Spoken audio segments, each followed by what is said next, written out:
Surface area and volume. सबसे पहले हम कहाँ से पढ़ते हैं? सर्कल से। अगर सर्कल है हमारे पास जिसकी एक रेडियस होती है और उसका डबल कितना डायमीटर, तो एरिया ऑफ सर्कल कितना होता है? पाई आर स्क्वायर।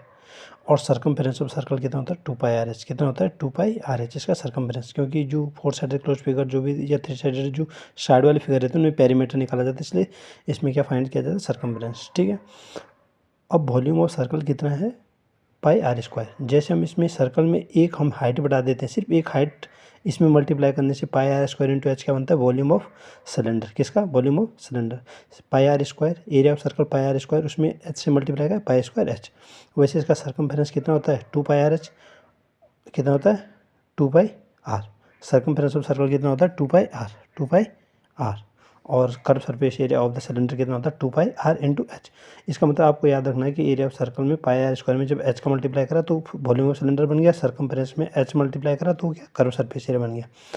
अब मैंने बोला curve surface area total surface area में अंतर क्या होता है? कर्व सरफेस एरिया होता है जो बाहर बाहर का एरिया है, और टोटल सरफेस एरिया में ऊपर वाला और ऊपर वाले साइड और नीचे वाले का भी ऐड करते हैं। जो ऊपर नीचे वाली जो सर्कुलर पाथ है ऊपर वाला, सिर्फ कर्व में हम सिर्फ गोले वाला पार्ट जिसको टर्न वाला पार्ट रहता है उसे करते हैं। ठीक है।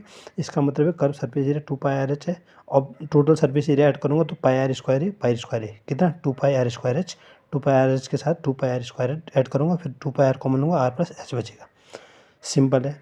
वॉल्यूम ऑफ सिलेंडर दिख रहा है, वॉल्यूम ऑफ कौन कितना दिख रहा है? ये पाई आर स्क्वायर एच है।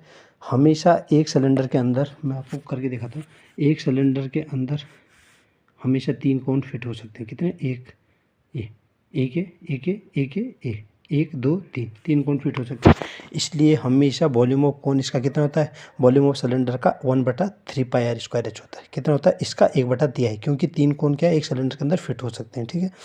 कर्व सरफेस एरिया होता है पाई आर एल। मैंने कहा था जो बाहर का जो राउंडेड फिगर है ये वाला, इसको क्या बोलते हैं? पाई आर एल। लेकिन इसके साथ क्या है? टोटल सरफेस एरिया करूँगा तो नीचे वाली, इसका ऊपर वाला तो कोण का कुछ है नहीं, क्योंकि यहाँ एक संकोण एक टीला टाइप का, नीचे क्या है? पाई आर स्क्वायर। तो टोटल सरफेस एरिया में पाई आर एल के साथ क्या हो जाएगा? पाई आर स्क्वायर जुड़ जाएगा। पाई आर कॉमन लो, एल प्लस आर।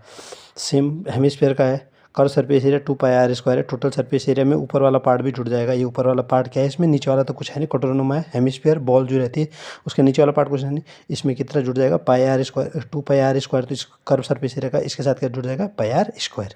तो कितना बन जाएगा? 3 पाई आर स्क्वायर टोटल सरफेस। हमेशा याद रहे, अगर कभी हाइट दे दी इसकी तो इसकी हाइट हमेशा इसकी रेडियस होती है। क्या होती है? इसकी रेडियस में से इसकी हाइट होती है।